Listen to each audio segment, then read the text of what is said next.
You are listening to another No Fair Remembering Stuff, the Tuesday edition of the Professional Left podcast, and available wherever you get your podcasts and at our website, proleftpod.com, where you can also contribute to this podcast. There is a Patreon button at our website, or you can mail us a letter and or contribution at the Professional Left Podcast, P.O. Box 9133, Springfield, Illinois, 62791. And it's not safe for work.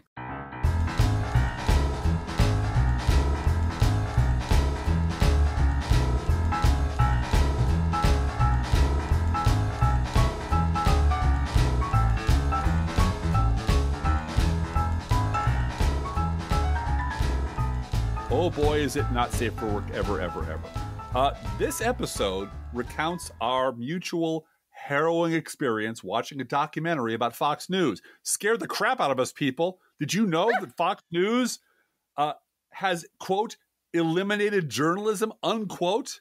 Shock to me, but, you know, that's why we're here. New information for you. Did you know that its daily media cycle is governed by daily memos from senior management dictating what the message of the day will be? Just like this podcast. A little secret that I'll share between us two. Just like I get memos from little guy, this is what we're talking about, okay? No David Brooks, no Glenn Greenwald, and I have to do it. And then he writes back, no win red. That's right, no win red. And then it's a standoff, and we've got to wait a week for a podcast for the All right, we need to get serious about this now. We're talking about Fox News here.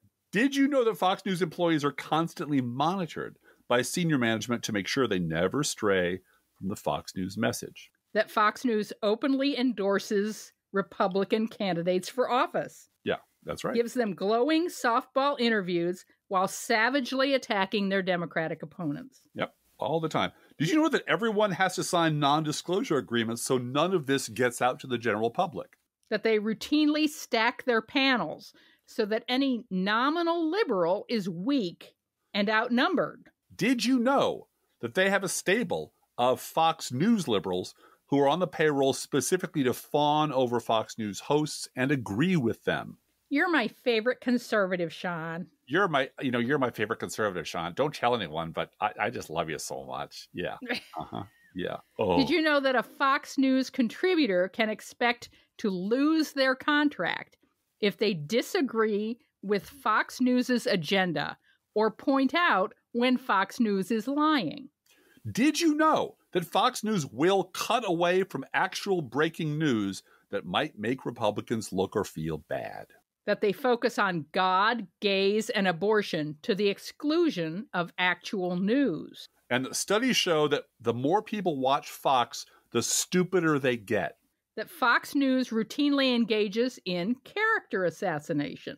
That Fox News routinely distorts, misrepresents, and outright lies all the time.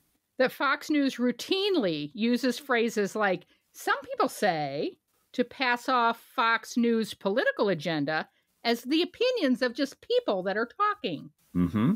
So where did we find all this explosive new insider information about Fox News? Explosive and new and insider. Did we learn all these awful truths from watching the 2019 movie Bombshell, directed by Jay Roach and starring Charlize Theron, Nicole Kidman, and Margot Robbie, which is based on the accounts of the women at Fox News who set out to expose CEO Roger Ailes for sexual harassment? No, that's not where we got this information. Oh, okay. Then did we learn this from The Loudest Voice, which is the 2019 7-part limited series about Fox News founder Roger Ailes? No, we did not. Did we learn it from the book, The Loudest Voice in the Room, on which that limited series about Roger Ailes being a sex pervert is based? No, we did not. How about the 2022 documentary, The Murdochs, Empire of Influence? Nope, that's not the one. Nope. The Brainwashing of My Dad from 2015, directed by Jen Senko. That's a very good documentary. Yep. Very much worth your time. Most of these are worth your time, really. Mm-hmm. But no, this is not where we got this information. Oh, then it must have been in the 2020 documentary called After Truth, Disinformation and the Cost of Fake News, right? No. All of these explosive new revelations were from a documentary called Outfoxed, which premiered 19 goddamn years ago in 2004. It covered events like Reagan's elimination of the Fairness Doctrine and the beginning of Rupert Murdoch's acquisition of American radio, newspaper, and television assets during the 1980s. Now, we've had this DVD on our shelf forever and decided it would be worth talking about because of what it said, when it was made, how some things have changed since then, and how a whole bunch of things have not changed at all. For Fox News to have succeeded, a bunch of things had to happen first, all of it involving conservatives spending lots of money early and continuously to create an environment in which right-wing media could flourish. So step one, create an outfit called Accuracy in Media, or AIM, a well-funded hard-right organization dedicated to creating the myth of the liberal media bias. And you can see the fruits of their labor all around you. The entire Republican base, which believes anything they don't like is fake news, and anyone who tells them anything they don't want to hear is part of the liberal media conspiracy. All of that started with AIM, which was founded in 1969 by economist Reed Irvine. Yeah. And we should know, because we're part of the liberal media conspiracy. So we can vouch for the fact that, and this is 1969. I was 8 years old at the time when this started. You know, I was a child, but this is how far back it goes. And this is a short history of AIM's greatest hits, borrowed largely from Wikipedia. AIM supported the Vietnam War and blamed media bias for the U.S. loss in the war. During the Reagan administration, AIM criticized reports about massacres in El Salvador. During the Clinton administration, AIM pushed the Vince Foster conspiracy bullshit. During the George W. Bush administration, AIM accused the media of bias against the Iraq War, defended the Bush administration's use of torture, and campaigned to stop the United States from signing the United Nations Convention on the Law of the Sea. It described 2008 presidential candidate Barack Obama as, quote, the most radical candidate ever to stand at the precipice of acquiring his party's presidential nomination. It is apparent that he is a member of an international socialist movement. Unquote. Yeah, Obama, international socialist leader. It also criticized the media's response to the COVID-19 pandemic. AIM, which opposes scientific consensus on climate change, has criticized media reporting on climate change. The organization gives out the Reed Irvine Accuracy in Media Award every year. Past recipients include Mark Morano, moron, who runs the climate change denial website Climate Depot, Tucker Carlson, and Jim Hoft, the stupidest man on the internet, who runs the far-right conspiracy website Gateway Pundit. Now just think about that. Gateway Pundit won the Accuracy in Media Award from AIM. Yes, and Tucker Carlson won it too. I mean, wow. They have been at this, again, since we were children, working to create the fantasy, the myth of the liberal media conspiracy so that the crazies could flourish. Now, in 1971, 2 years after it launched, AIM had a budget of $5,000, okay? Now, adjusted for inflation, today that's around $40,000. But in the newly Southern strategized GOP of Richard Nixon, AIM had exactly what conservatives wanted. So by the Reagan years, that budget was $1.5 million. And at least 8 separate oil companies are known to have been contributors in the early days, in the early 1980s. Only 3 donors are given by name: the Allied Education Foundation, Shelby Cullum Davis, and see if this one rings a bell, billionaire Richard Millen Scafee. Ding, ding, ding. Ding, ding, ding. Arkansas Project. Yeah, that guy. That asshole. Scaife also gave $2.2 million to Accuracy in Media between 1977 and 1998. AIM has also been funded by Exxon. You know, Exxon. Yeah, that Exxon. This was money very well spent. Yes, it was. Yep. By the 1980s, the liberal media bias lie had become a core tenet of the American conservative movement. If conservative ideas failed, it must be because the liberal media was refusing to report on them fairly. So in 1987, when Ronald Reagan, Robert Bork, and Antonin Scalia conspired to kill the Fairness Doctrine, a local radio host at KFBK-AM in Sacramento was ready to go national. His name was Rush Limbaugh. Yeah. Ever heard of him?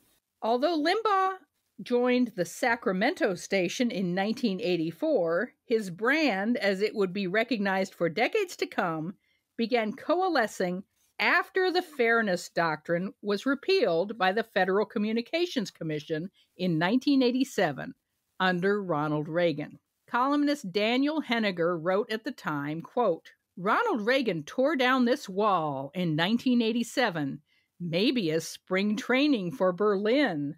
And Rush Limbaugh was the first man to proclaim himself liberated from the East Germany of liberal media domination, unquote.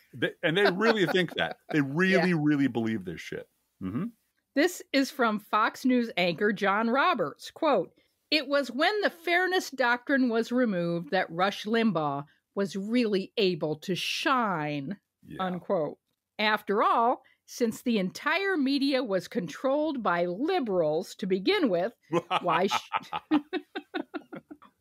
should liberals be given even more time on the same stations as Rush Limbaugh or any of his dozens of imitators? Yeah, that's crazy. Liberals already control everything. Let us have our little radio station.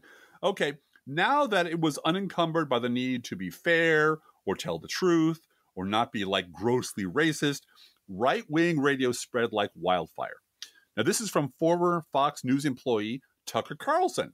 Quote, Rush Limbaugh mobilized this group of disaffected voters and was the force, and I think Newt Gingrich would concede this, that helped Republicans retake the House after 40 years, unquote. And this is from a then Representative Mike Pence in 2001. Quote, I am in Congress today because of Rush Limbaugh, unquote. This is also around the time that an ambitious, Australian-born, tabloid-owning proto-fascist named Rupert Murdoch began buying up American media properties. This is from the New York Times, May 7th, 1985. Headline, Murdoch to buy TV stations cost $2 billion. Quote, Rupert Murdoch, the Australian-born publisher, and Marvin Davis, the Denver oil man, agreed yesterday to buy the nation's largest group of independent television stations from Metro Media Incorporated for more than $2 billion. The transaction would be the second largest in the history of television, exceeded only by the American Broadcasting Company's agreement last month to a $3.5 billion takeover by Capital Cities Communications. It comes only weeks after Murdoch, who owns the New York Post and a worldwide media empire, paid Mr. Davis $250 million to become his partner in the 20th Century Fox Film Corporation, one of Hollywood's largest studios, in case you ever wondered where the Fox name came from. Mr. Murdoch has already said he would seek U.S. citizenship to satisfy another federal requirement that restricts an alien's ownership of a broadcast license to 20% at most, unquote. This is Munich. This is where you should have stopped this son of a bitch. Right. No, you're not a citizen. You're a fascist. We're not going to let you in the country. But of course, we let him in. Of course, the Reagan administration gave him citizenship. And of course, everything else comes from that. Right. And your vote matters. When you elect people who will give away American media to foreign fascists, it matters. Mm-hmm. The Outfoxed documentary goes all the way back to 1985, when Murdoch bought a local television station, and station managers thought they would be left alone because the station was profitable. Right. Then came the directives from Murdoch, and their days of doing journalism started coming to an end. This was all part of a larger trend that also began during the Reagan years, of media lobbyists rewriting the broadcasting and ownership rules behind closed doors. The result of which was that eventually a few giant media corporations would come to own virtually all radio and television stations in the United States. So just to set the scene, it's also important to remember that in the 1980s, when it came to cable news, CNN was it. There was no other game in town. There was no second place. So at that time, the idea of competing with CNN seemed like insanity. But by 1996, Rupert Murdoch had gobbled up enough American media to launch his own cable news network, and he hired former Nixon television consultant Roger Ailes to do it for him. Now, Roger Ailes had been trying and failing since the 1960s to launch a GOP television network, but at last, there was Rupert Murdoch with the money and the political clout to actually do it. So in 1996, Fox News became the cable television equivalent of Rush Limbaugh and all of his imitators on the radio, an openly right-wing, 24-hour conservative news network that told the Republican base what it wanted to hear. Now, Fox began with access to 17 million viewers, but it was locked out of major markets like New York and Los Angeles. But between Rupert Murdoch's willingness to spend money to buy his way in and the chicanery of then New York Mayor Rudy Giuliani using his clout to force Fox onto the basic cable package in New York City, Fox was soon on almost everywhere, offering conservatives a banquet of unabashedly pro-Republican propaganda around the clock. And by 2002, Fox News surpassed CNN as the number one cable news outlet in the United States. And as of April of this year, April 2023, Fox News viewership had beaten both MSNBC and CNN for 110 straight weeks among both total viewers and prime time. And I don't think we talk enough about the money and how much money they invest in Fox. Jesus Christ. It's over and over again when you turn on CNN or MSNBC on a late Sunday afternoon, they will be repeating a documentary or a Saturday show or rerunning something that ran before. Fox News inevitably has original programming every hour of daylight. Now, they will repeat Hannity in the middle of the night. They will repeat whatever their 8 o'clock show is in the middle of the night.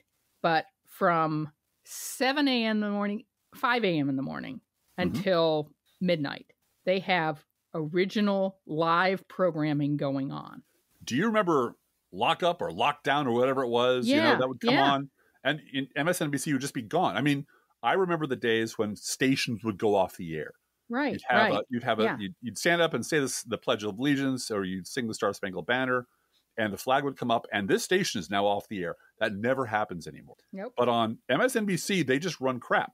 They, when they run out of original stuff. For a long time in the 2000s even, they were running Lock Up from 10 at night until 5 in the morning. Yeah.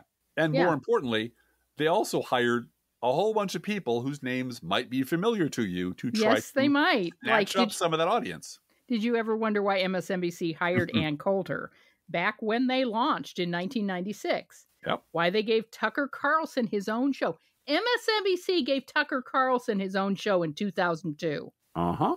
Why, during the height of the Bush administration in 2003, liberal MSNBC hired Joe Scarborough? Yep. They gave him his own show. At one point, it was Scarborough Country, and then they moved him to Morning Joe. Mm-hmm. Then they lengthened his show to 3 hours. Yep. It's because ever since Fox News began to take off and be number one, CNN and MSNBC have both been desperate to poach Fox News viewers. This is why Scarborough is at MSNBC. It's why Nicole Wallace is at MSNBC. It's why they hired then fired Megyn Kelly, hired then fired Greta Van Susteren, hired then fired Hugh Hewitt. It's why they ran a whole ad campaign, which just made both of us barf, by the way. Oh, yeah. About how people might think we're leaning too far to the right.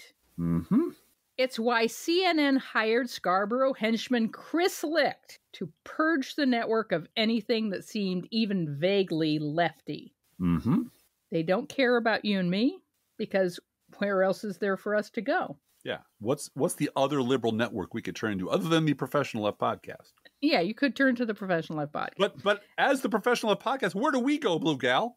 You just listen to our own podcast all day long? Well, no, we listen to our listener who says MSNBC is not your friend. We do. Right? We know him, and he's a good guy. He coined that. We say wave to Steve. Thanks, Steve, for the MSNBC is not your friend. They're not. So MSNBC wants a slice of those Fox viewers because Fox viewers are different from you and me, Driftglass. Very, very different. Yep. First of all, they are incredibly loyal. In the industry, the term is sticky. They watch Fox like they used to listen to Rush Limbaugh. They turn it on in the morning, and it's on all day, regardless of what they're doing.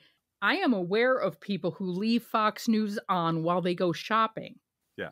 While they're not home. While they're not home, because Fox News lives there with them and keeps them company. That's right. And the other thing about these viewers is they're a money machine. Yes. They're a ratings bonanza and a money machine. Mm-hmm. And whatever crap you put on, whether it's, gold or toilet cleaner or whatever. Pillows. If it's seen to fit with their worldview, they'll buy it. Yeah.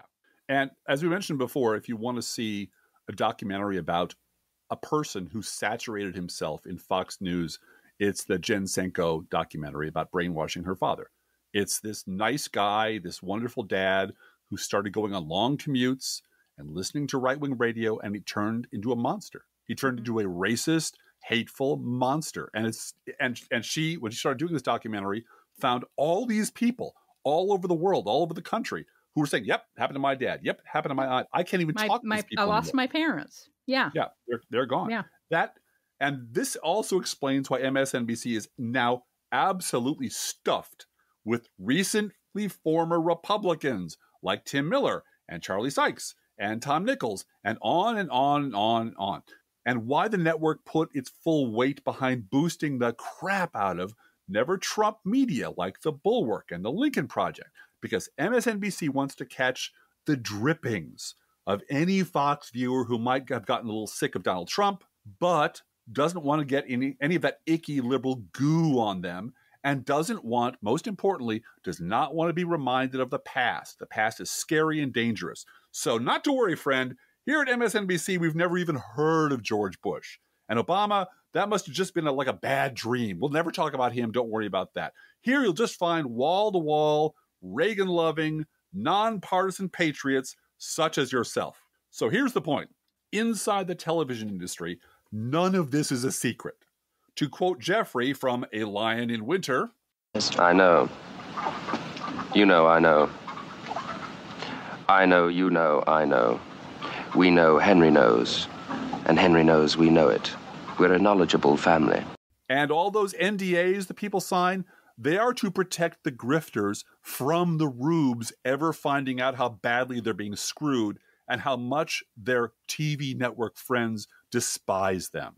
The Outfoxed documentary from 2004 clearly showed that by the early 2000s, everyone knew exactly what kind of toxic right-wing propaganda machine Fox News was. Now, I gotta say, the graphics in this documentary are kind of cheesy. They're cheesy. This was 2004 after all. Yeah. And so it's not a modern documentary. You'll kind of laugh a little bit at how, 8-bit the graphics are on this documentary. But what they're saying is what everybody knows about Fox News and has known since at least 2004. And I just want to remind everyone that 2004 was the heyday of the liberal blogosphere. Yep. So we were, people like us and hundreds of other people were blogging the shit out of this stuff, documenting it every day, proving it every day, holding it up to scrutiny every day. This was when Keith Olbermann was regularly making Sean Hannity worst person in the world. Right. That's right. This was later not a secret. on. It was like 2007, right? Yeah. Mm-hmm. So why were all of your favorite America-loving, never Trump patriots on that Fox News all the time until 2016 or 2017? In 2019, why was MSNBC's Katie Tour still saying garbage like this? This is during the Trump administration. Yep. There's a lot of really good journalists at Fox News. There are some really good journalists at Fox News. How are they feeling right now? And is there any sense that people don't want to be there any longer? Well, they're angry. Or is that going too far? I mean, people need to work. I mean, this is on some level, it is a job, and they need to put a roof over their head. But they're angry. Why did it take Tucker Carlson rising to the defense of a violent coup for Fox News employee Jonah Goldberg to decide in 2021 that Fox News had gone too far? Driftglass. At last, they have gone too far. Jonah? Yeah, look, I agree with Steve. Steve and I have had these conversations a lot. I should say that the the Tucker Carlson stuff was the final straw for me. It wasn't it wasn't, but for that, I would have, things have been going south for me and my views on Fox News for quite a while. That said, I don't think it's Fox News, people paint sometimes with too broad a brush, because while I think Sean Hannity, Tucker Carlson, Laura Ingraham, and the other Fox primetime types and the opinion side people have a lot to answer for in the climate that they helped foster, which they're still fostering, that I think is irresponsible and untrue. It's worth pointing out that on the news side, our former colleague and friend, Brett Baer, was reporting the truth and reporting the facts and saying that the election, and reporting that the election was not stolen, that there was no basis to these claims about massive fraud. The problem is that the loudest voices, the highest rated voices, the most influential voices on Fox are all on the opinion side. And it used to be understood that an opinion was supposed to be primarily informed by fact. And instead, opinion at a lot of places, but I think it's particularly bad at, in Fox world these days, the business model at a lot of places now is to tell people what they want to hear rather than what they need to hear. And if you have an opinion that differs from the President of the United States fraudulent narrative, people don't want to hear it. It's not going to get aired, certainly not in prime time. And so you get this echo chamber effect. And I think that is deeply pernicious. It's not but when we talk about Fox News, we need to be clear that part of it is actually just a sort of a failure of policy rather than the actual policy, where they let the opinion people ride high in the saddle without much guidance or supervision or control. And the news people have to try to clean up the mess. And I think it's just a deeply dysfunctional and tragic situation over there. Now, this is from a joint statement by Stephen Hayes and Jonah Goldberg in 2021, still defending the news side of Fox News as legitimate and righteous. Quote, "Indeed, the news side of Fox routinely does what it's supposed to do. It reports the truth, but the voices of the responsible are being drowned out by the irresponsible," unquote. And here we have CNN's Brian Stelter talking to CNN's John Berman about the Hayes and Goldberg resignations. Now, listen very carefully to the mythology that's being created here. Yes, this very, very rarely happens anywhere in cable news, to see two longtime commentators walk out because they just couldn't take it anymore. And one of the reasons why they're not bigger stars, John, is because they have been kind of constrained within the Fox News orbit. 10 years ago, Steve Hayes, Jonah Goldberg, they were on Fox all the time. They were very significant players in the conservative commentary world. But they have been squeezed out. They've been sidelined in the Trump years because they are not sufficiently Trump loyal. They are sharp critics of the narcissistic direction the GOP's taken and the control that Trump has over the party. So as a result, they decided they couldn't take it anymore, Tucker being the last straw. And this says a lot both about Tucker Carlson and his power at Fox and about the fact that there are people inside the GOP media who just can't stand it. If you look at Fox News for 5 seconds, you can see that some of the worst offenders from the earliest days of Fox still have a job at Fox. Sean Hannity is still there. Most of Fox and Friends are still there. If Bill O'Reilly hadn't been a pervert and a legal liability, he'd still be there. If Roger Ailes hadn't been a pervert and a legal liability, he'd have died at his desk at Fox News raging about liberals instead of dying at home raging about liberals. And most of the rest of these clowns were either gleaned from the dregs of hate radio, or they were the loyal stooges of those who had gone before them. So, here's the question. Why do all these people who know perfectly well what Fox is and what it always has been say all these things that they know are not true? Why, Blue Gal? Why do they do that? Well, first, mostly it's because cable news is a club. Yes, it is. They're all in Manhattan. They all live in Manhattan. Mm-hmm. And they all know that they could be fired tomorrow. Right, exactly. And it's expensive to live in Manhattan, Driftglass. So, and they like living in Manhattan. They like the life. They like that living in the center of the universe. That's right. They know that tomorrow their resume could be in the hands of someone they're talking about today. So everyone not in the Fox bunker takes special pains to be as careful as possible when it comes to saying things they can't weasel out of later. There are a few people who do just say what they want to say about Fox. Right. People like Joy Reid. Yeah. And I think Joy Reid just knows she's never going to have a resume at Fox. So, yeah, that's not going to happen. That's the point.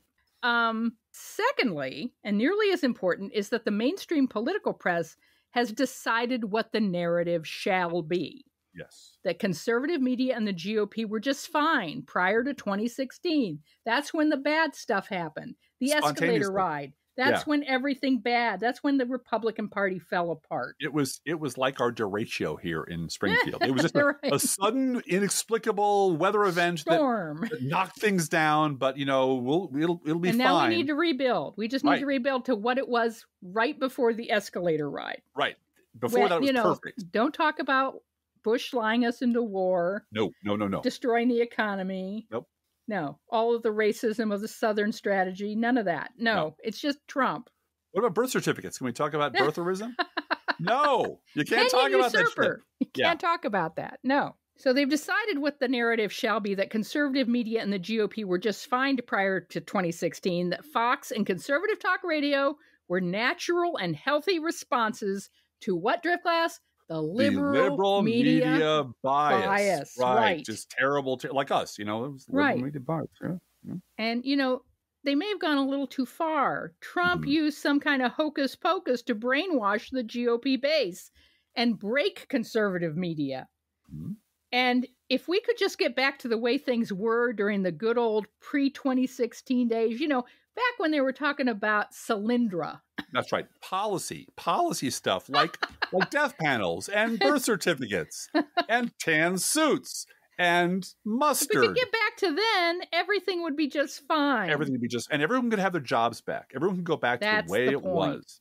We can go back to having both siderism and talk about liberal media bias, and everybody can have a paycheck again.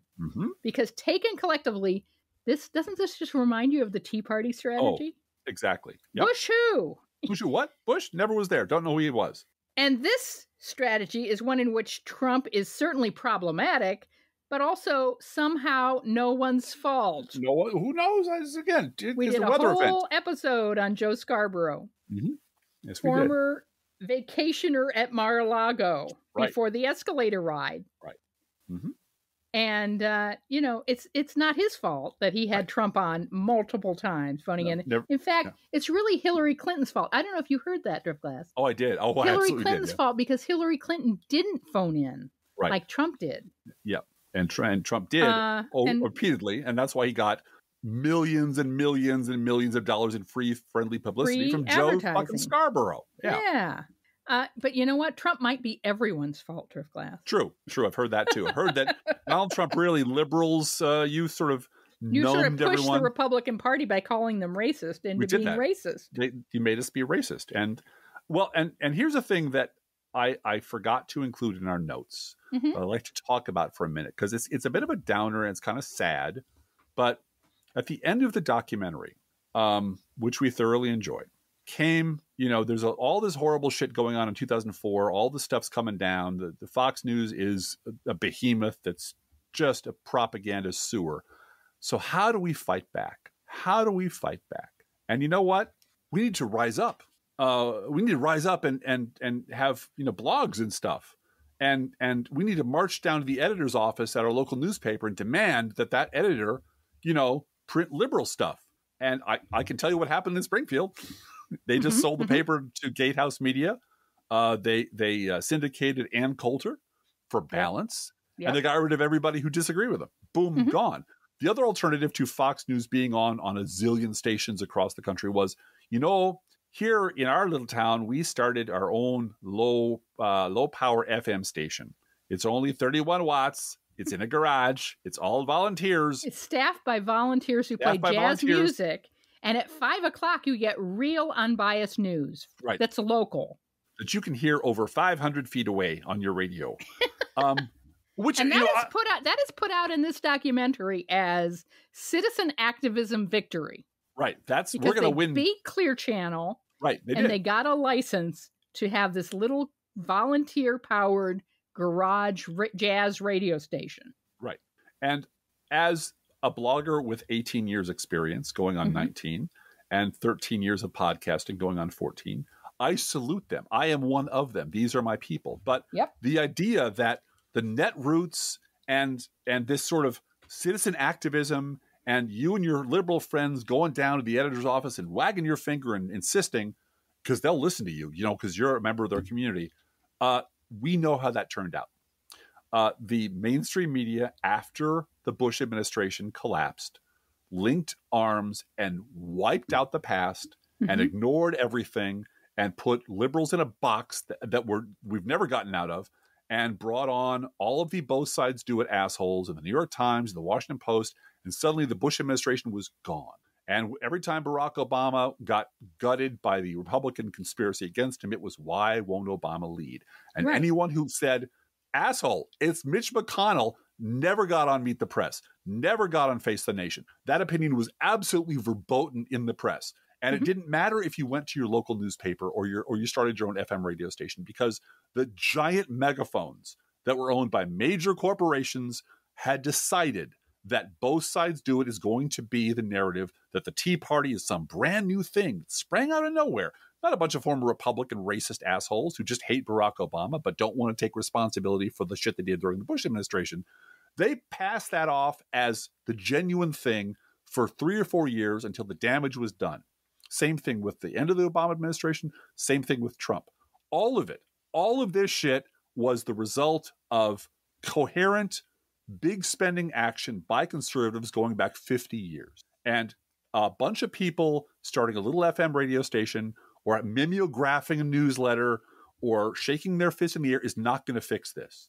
Believe me, we are veterans of the Netroots nation. And the Netroots people were crushed when the mainstream press decided to, fuck you, we're not going to listen to you anymore. You were right about Iraq. We had to put Marcos Malitzis on Meet the Press for one time, for 1 minute. That's it. Because we can't fight Fox. We want those viewers. We want those people. And we can't go around insulting them. So we have to pretend we're going to go back to the default setting of both sides do it. And we're going to make all the both siders stars. And we're going to make everyone else shut up. So we've tried the citizen active thing. We've tried the blogging thing. We're doing the podcasting thing. But in the end, it's going to come down to taking on places like Fox directly. It's going to come down to making people who work at Fox horribly uncomfortable to work at Fox. Make them. But Driftglass, I think it's too late for that. I just think it's way too late for that, because the people who are calling out Fox and the people who are holding Fox accountable, the people who are making Fox uncomfortable are at Newsmax. And it's simply moving further to the right, because that audience needs, as you have mentioned many times, needs that drug of grievance and pro-Trump and just ignore reality. Trump won. No one ever loses in my world who I want to win.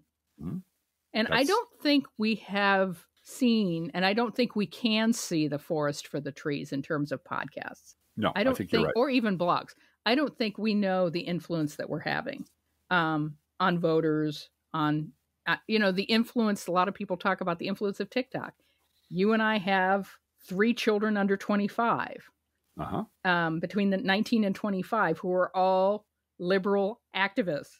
Yes, they are. Who grew up in the shadow of Columbine.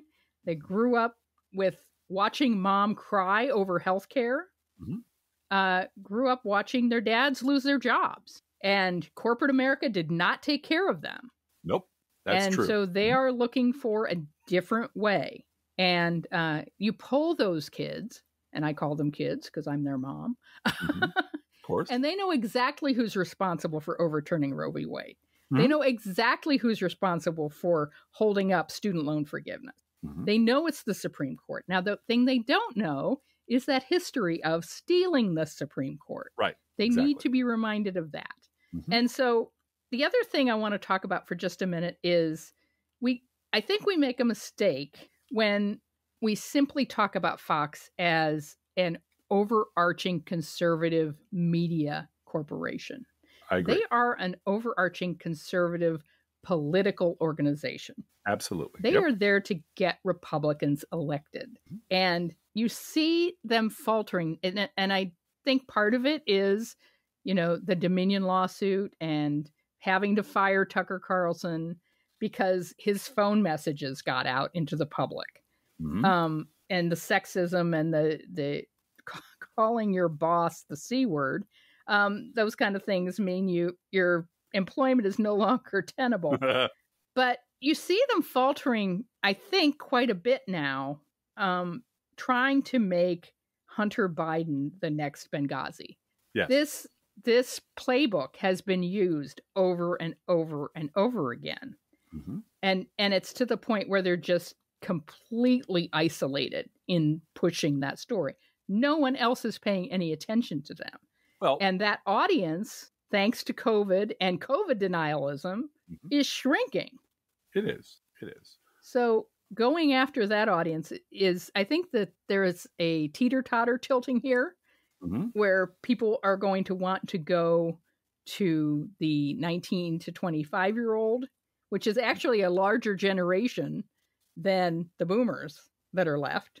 Yep. Especially the older boomers.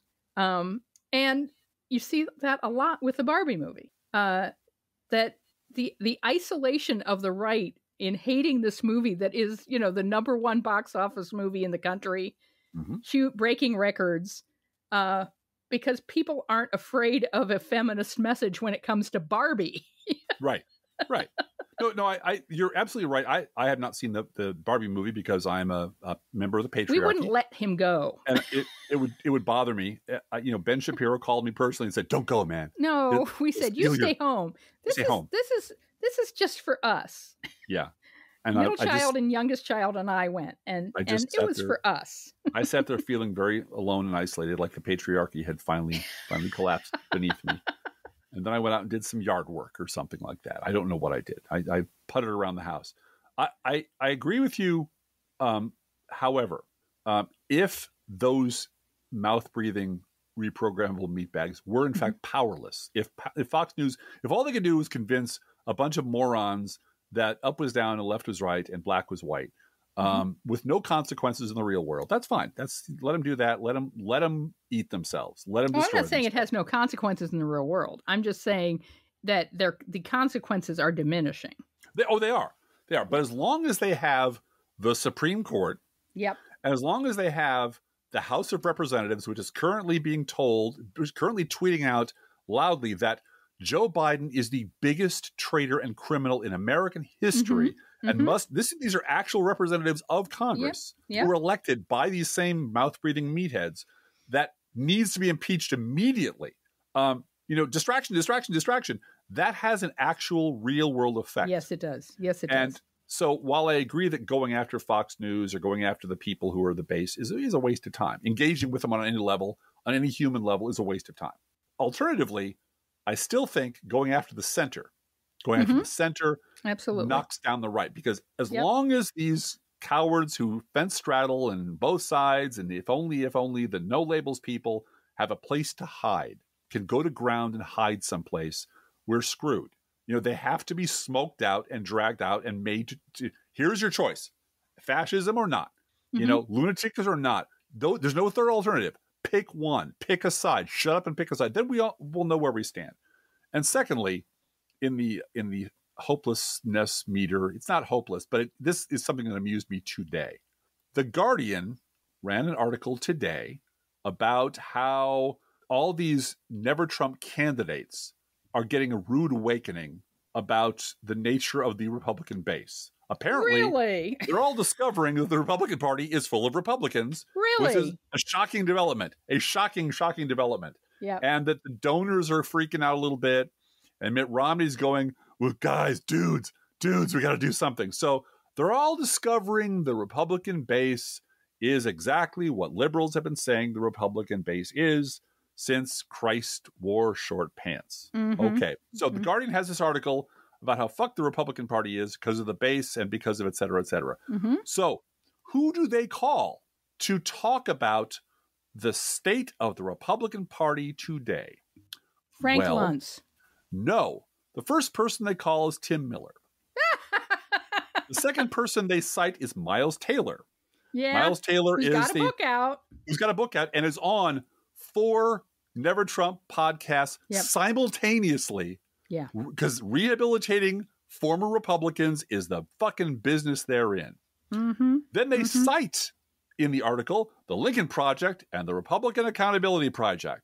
And then they extensively quote from Joe Walsh. And then they extensively quote from Michael Steele. And then because he wasn't available, they link to another Guardian article in which Rick Wilson, a veteran Republican strategist, blah, blah, blah, blah, blah, is a whole article about Rick Wilson.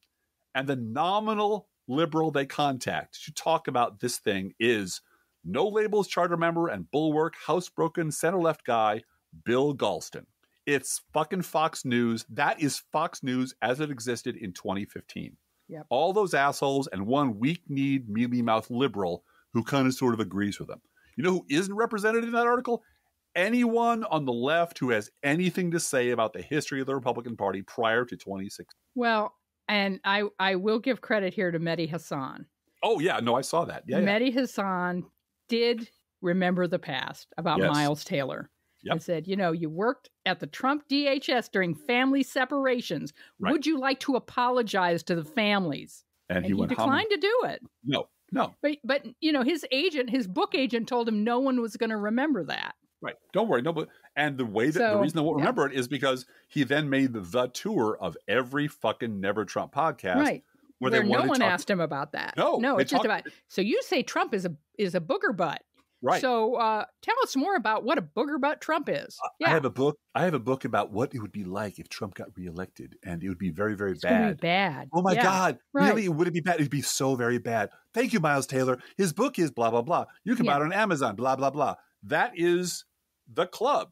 Yep. That is the circle, and it protects its own, and it makes sure nobody who has anything to say about the past or anything to say about the history of the GOP is anywhere near a microphone.